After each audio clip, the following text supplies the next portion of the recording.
Alert, a draft report by Republican members of the House Intelligence Committee says that there is, quote, no evidence of collusion, coordination, or conspiracy between the Trump campaign and the Russians. That's the result of 14 months of investigation. Good evening and welcome to Tucker Carlson tonight. The new report we just referred to found no evidence of collusion. It did warn that America was woefully unprepared to check Russian meddling efforts and has done little to improve since then. It also blasts our top intelligence officials for leaking to the media. The 150-page report will now be reviewed by Democrats and intelligence officials before it is released to the public. Congressman Mike Conaway is a Republican representing Texas. He led the investigation by House Republicans into Russian meddling, and he joins us in the studio tonight. Congressman, thanks for coming on. Tucker, good to be with you. So is the report as definitive as we just suggested on the question of collusion? Collusion. It is, Tucker. We've interviewed 73 witnesses. We looked at 300,000+ documents to try to find what there might be.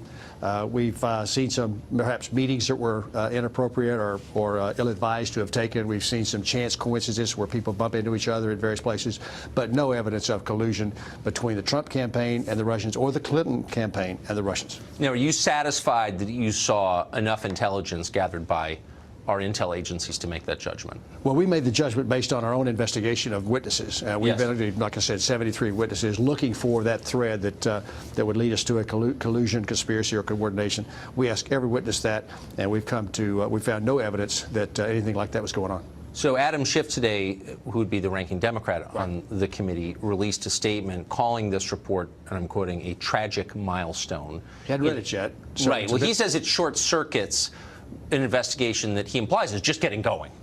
Well, 14 months is not just getting going. Like I said, we've done the work we believe is necessary to answer the 4 questions. We had a pretty narrow scope. It did not include collusion, did not include a lot of things that perhaps the Dems would like to chase down. It had 4 questions. We had 4 questions to answer, and we think we've done the relevant investigation to answer those questions. Huh. So you must have learned a lot about the story more broadly. It sounds like you did after all of that time. You say that the intel agencies released their famous report, the 17 so-called intelligence agencies, saying that the Putin government favored Trump. And you're saying that's not correct? Well, first off, it's 3 agencies. The 17 agencies. I'm aware. That's why I said so-called. But that is the talk. Because I had to actually including the Coast Guard and all the rest. Yeah, but it was 3. I'm aware. John Podesta one time because he was trying to pitch that. I hear it every night. I'm pretty confident the NRO had no. Yeah, I got that. So the 3 that did, 98% of what they did on that ICA we agree with. We had 2 trained analysts and 2 trained professionals go through that with a fine-tooth comb, all the underlying documents, some thousands of pages of documents to go through, and the piece about Trump. But the Putin purported preference for Trump, we think, is not supported by the evidence that was available throughout the entire process. Why would they say that? We'll have to ask them, but we believe that we disagree with them. That thing started early December and was finished in January, coinciding with an attack on the Trump presidency throughout that time frame by other issues, things going on. Yes. And this seemed to underpin that narrative that somehow Putin had more effect on the election than he should have, and it's delegitimized the Trump presidency. Easy for you to say. The Trump presidency. It was part of that narrative. But the intel agencies are taking it face value because, as we're often reminded by Democrats, are the final word on what's true. Well, it sounds almost like a political statement they were making. Well, it looks like, but like I said, 98% of what they did in the ICA we think is the tradecraft. There is tradecraft associated with analytics, and that was probably followed. But just on that one piece about Putin's alleged preference for Trump, it was not supported by the.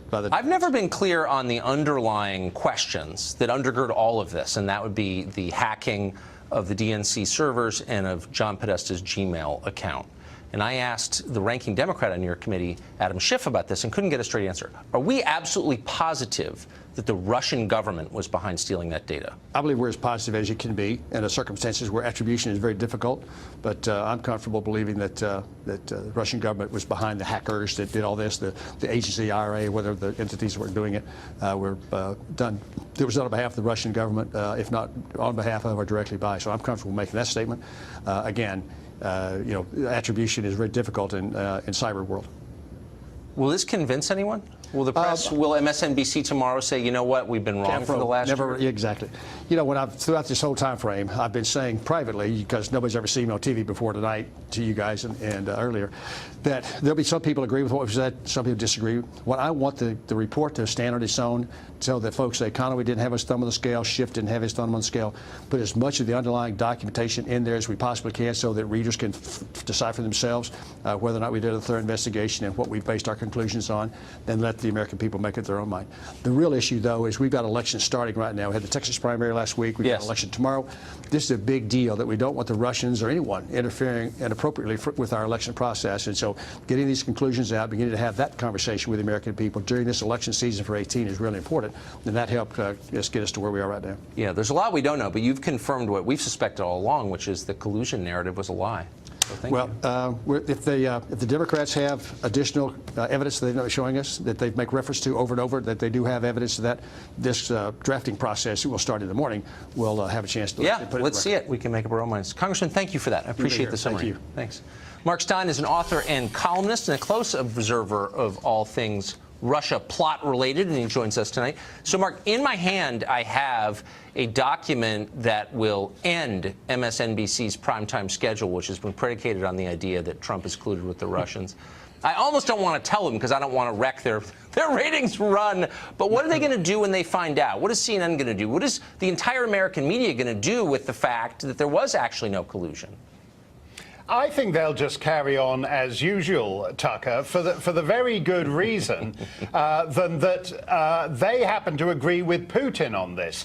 Putin's object, which is a reasonable one for any hostile power to take to other nations, is that he wanted to sow confusion. And he wound up sowing confusion because for the last 18 months, the Democrats and the media have run around like headless chickens, shrieking about some guy who happens to be related to a cabinet secretary who happens to find himself in a bar in the Seychelles, and a Russian walks into the bar. And it's actually not illegal to talk to Russians in bars or Russians in diners or Russians in department stores. That's not a crime. So if you want to go to a bar in the Seychelles and talk to a Russian, good luck to you.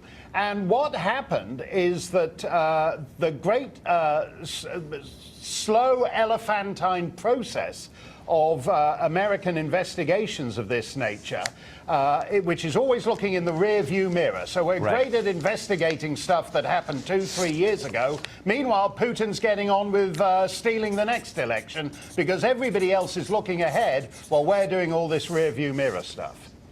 Well, that's a great question. But the next question would be, what about the people whose lives have been destroyed based on the understanding they were in some way colluding with Russia? That would include Carter Page, Ambassador Flynn, people who will never work meaningfully again, who had to sell their houses, who in Flynn's case were indicted.